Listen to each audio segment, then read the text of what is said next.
কোটি টাকার প্রশ্ন আবারও সামনে এসেছে। এবার কি সত্যি সত্যি রাষ্ট্রপতি শাহাবুদ্দিন চুপ্পুকে সরিয়ে দেওয়া হচ্ছে? সেই বন্দোবস্ত কি চূড়ান্ত করা হয়েছে? অবস্থা দৃষ্টে সেরকমটা মনে হলেও সরকারের ভাষ্য ভিন্ন। এরই মাঝে আপনারা জানেন যে একটা খবর রীতিমতো চাঞ্চল্যের সৃষ্টি করেছে যে বিদেশে কূটনীতিকদের যে অফিস এবং বাংলাদেশের বিভিন্ন দূতাবাসের যে অফিস এবং কূটনীতিকদের যে বাসভবন, সেখান থেকে রাষ্ট্রপতি শাহাবুদ্দিন চুপ্পুর ছবি সরিয়ে ফেলার নির্দেশনা দেওয়া হয়েছে এবং সেটা নিয়েই নতুন চাঞ্চল্যের সৃষ্টি হয়েছে যখন সরকার তার অবস্থান ব্যাখ্যা করল। পররাষ্ট্র মন্ত্রণালয় সূত্র গণমাধ্যমকে একটা কথা বলছে, আবার সরকার আনুষ্ঠানিক সংবাদ সম্মেলনে ভিন্ন কথা বলছে। এই ভিন্ন ভিন্ন অবস্থান কি জানান দেয়? আর বিদেশি কূটনীতিকদের এই যে অফিস এবং বাসভবন থেকে রাষ্ট্রপতির ছবি সরিয়ে ফেলা, এটার কোনো ডকুমেন্টস কেন রাখা হলো না? কোনো ডকুমেন্টসবিহীন ওভার দ্য ফোন এই নির্দেশনা কেন দেয়া হলো? কে দিলেন এই নির্দেশনা? ভেতরে ভেতরে কি হচ্ছে? সরকারের ভেতরে অতি ক্ষমতাধর সরকার কারা? কে এই কলকাঠি নাড়াচ্ছেন? নাকি রাষ্ট্রপতি শাহাবুদ্দিন চুপ্পুকে সরিয়ে দেওয়ার কৌশলের অংশ হিসেবেই এটা করা হচ্ছে? সেটা একটু বুঝে ওঠার চেষ্টা করবে এই ভিডিওতে। থাকবেন পলিটিক্স টিভির নিয়মিত আয়োজনে।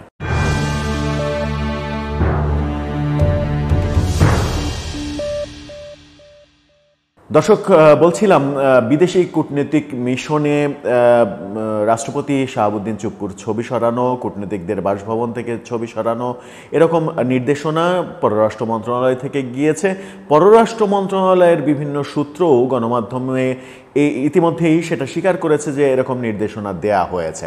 কিন্তু মজার ব্যাপার, যেটা অলরেডি আপনারা জানেন, আমি মূলত সরকারের প্রেক্ষাপটটা নিয়ে আলোচনা করব এই ভিডিওতে। মজার যে ব্যাপারটা সেটা হচ্ছে যে কেন লিখিত চিঠি কিংবা ইমেলের মাধ্যমে এই নির্দেশনা পাঠানো হলো না, কেন কোনো ডকুমেন্টস তৈরি করা হলো না, কোনো ডকুমেন্টস রাখা হলো না। তার মানে এখানে ঘাপলা রয়েছে। ঘাপলাটা এই যে এই নির্দেশনা দেয়া হয়েছে, এরকম কোনো ডকুমেন্টসের অস্তিত্ব যেন না থাকে, ভবিষ্যতে যেন এরকম কোনো ডকুমেন্টস না পাওয়া যায় এবং সহজেই বলা যায় যে কই, সরকারি তো কোনো নির্দেশনা ছিল না। সেই কারণেই ফোনে এই নির্দেশনাটা দেয়া হয়েছে এবং তাও সব দেশে সব রাষ্ট্রদূতকে দেয়া হয়নি, অঞ্চল ভিত্তিক কয়েকজনকে ফোন দিয়ে জানিয়ে দেওয়া হয়েছে যে আপনার অঞ্চলে অন্যান্য যে দেশগুলো আছে সেখানেও জানিয়ে দিন যে রাষ্ট্রপতির ছবি সরিয়ে ফেলতে হবে। এরই মাঝে বেশিরভাগ কার্যালয়ের এবং বাসভবনের ছবি সরিয়েও ফেলা হয়েছে এবং সেখান থেকেও বিভিন্ন জন গণমাধ্যমে স্বীকার করেছেন যে এরকম একটা নির্দেশনা এসেছে, কিন্তু সেটা পরোক্ষ নির্দেশনা, প্রত্যক্ষ নির্দেশনা নয়। পরোক্ষ নির্দেশনার মাধ্যমেই ছবি সরিয়ে ফেলা হচ্ছে। এখন প্রশ্নটা যে জায়গায় আলোচনার দুই তিনটা যে জায়গা, সেটা হচ্ছে যে কেন চিঠি দেয়া হলো না, কেন ইমেল পাঠানো হলো না, এর পেছনে কারণ কি? তার মানে কি এই ব্যাপারটা পররাষ্ট্র মন্ত্রণালয় করেনি?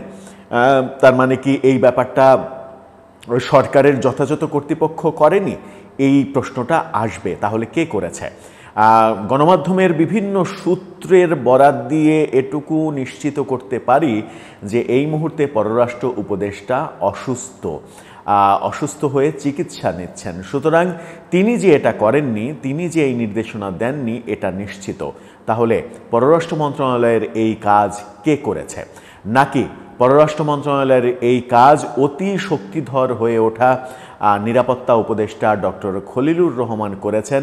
তিনি করেছেন বলেই কোনো ডকুমেন্টস রাখতে চাননি, ফোনে এই কাজটা করেছেন? নাকি আরেকজন ব্যক্তি, যিনি কিনা এই সরকারের সব থেকে ক্ষমতাধর এবং এই সরকার গঠিত হওয়ার যত কার্যক্রম, অর্থাৎ যত ধরনের কোঅর্ডিনেশন, সেই কাজগুলো গত বছরের 5 আগস্ট থেকে 8 আগস্ট ওই সময়টাতে যার নেতৃত্বেই হয়েছে এবং যিনি পর্যায়ক্রমে এখন সরকারের উপদেষ্টা হিসেবেও কাজ করছেন, যাকে প্রফেসর ইউনূস মাস্টার মাইন্ড হিসেবে পরিচয় করিয়ে দিয়েছিলেন, সেই মাহফুজ আলম। আমরা এরই মাঝে কয়েকদিন আগে আসিফ মাহমুদ সজীব ভুঁইয়ার একটা ইন্টারভিউয়েও জেনেছি যে এই মাহফুজ আলমই 5 থেকে 8 আগস্টে উপদেষ্টা পরিষদ কি হবে, কারা থাকবে না থাকবে, কাদের সঙ্গে যোগাযোগ করতে হবে না হবে, এই টোটাল বিষয়টা তিনি নিয়ন্ত্রণ করেছেন, তিনি কোঅর্ডিনেট করেছেন।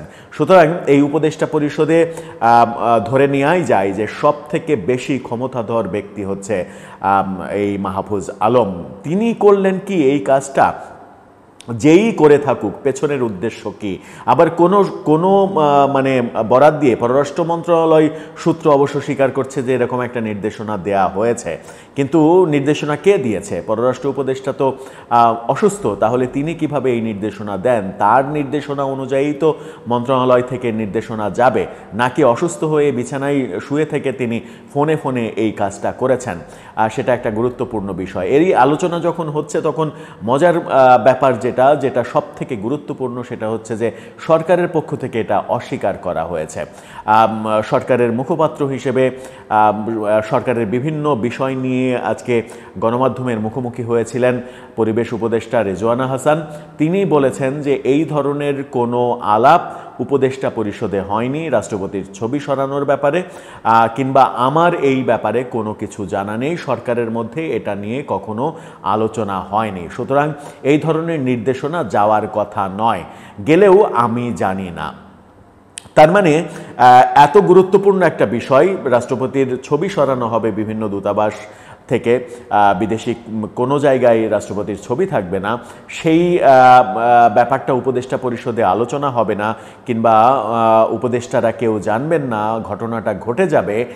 এটা কি প্রমাণ করে? এটা প্রমাণ করে যে সরকারের ভেতরে সত্যি সত্যি আর একটা সরকার আছে এবং সেই ক্ষমতাধর আর একটা সরকারই এই কাজগুলো করছে। যদি উপদেষ্টা পরিষদে আলোচনা নাই হয়ে থাকে তাহলে তো রাষ্ট্রপতিকে সরিয়ে দেওয়ার ইস্যুটাও আসছে না, নাকি রাষ্ট্রপতিকে সরিয়ে দেওয়ার ইস্যু, রাষ্ট্রপতির ছবি নামানোর ইস্যু, এই টোটাল ইস্যুটা সরকারের ভেতরের আর একটা সরকার যেটা, সেই সরকার সিদ্ধান্ত নিয়ে ফেলেছে এবং তাদের সিদ্ধান্ত অনুযায়ী তারা অগ্রসর হচ্ছে, যেটা মূল সরকার জানতেই পারছে না ভেতরের এই শক্তিশালী সরকারটা কি। আর শাহাবুদ্দিন চুপ্পুকে রাষ্ট্রপতি হিসেবে তার পদ থেকে যদি সরিয়ে দেওয়া হয়, যদিও শোনা যাচ্ছে যে একরকম তাকে গৃহবন্দী করে রাখা হয়েছে, তার বাইরে কোনো যাওয়ার স্কোপ নেই, কোনো অনুষ্ঠানে যোগদান করতে পারছেন না, ওই বঙ্গভবনেই তাকে বসে থাকতে হচ্ছে, কোনো ধরনের কার্যক্রমে তাকে সংশ্লিষ্ট করা হচ্ছে না। তো ওই গৃহবন্দী জীবনের চাইতে ওই পদে না থাকাই ভালো, সেটা যে কোনো আত্মসম্মান বোধ সম্পন্ন মানুষ সেরকমভাবেই ভাববেন, কিন্তু শাহাবুদ্দিন চুপ্পু সেরকমভাবে ভাবছেন না কেন, সেটা প্রশ্ন যেমন উত্থাপিত হতে পারে, তেমনি আবার এই যুক্তিও সেখানে উপস্থাপন করা যেতে পারে। তিনি যদি এই মুহূর্তে পদত্যাগ করে সাধারণ জীবনযাপনে চলে যান তাহলে নিশ্চিত করেই তিনি জেল জুলুমের শিকার হবেন, গ্রেপ্তার হবেন এবং তার জীবনটা নতুন করে বিষিয়ে উঠবে। সুতরাং এই সরকার চলে যাওয়ার পরে, নির্বাচনের পরে একটা নতুন সরকার এসে নতুন রাষ্ট্রপতি নিয়োগ দেবে, এটাই স্বাভাবিক। সেই সময় যদি যান তাহলে অপেক্ষাকৃত বিপদটা তার কম হতে পারে, সেই চিন্তা থেকেও হয়তো তিনি পদত্যাগ করে সরে যাচ্ছেন না, এমনটাও হতে পারে। কিন্তু তাকে সরিয়ে দেওয়ার বন্দোবস্ত সরকার যদি করে থাকে তাহলে কোন উপায়ে করবে?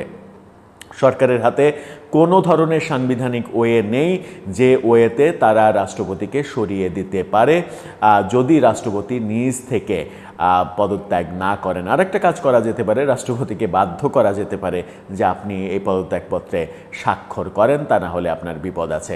সেরকম কাণ্ডও কি ঘটতে পারে? দর্শক, সব মিলিয়ে কি হচ্ছে আপনার মতামত জানিয়ে লিখতে পারেন আমাদের কমেন্ট বক্সে।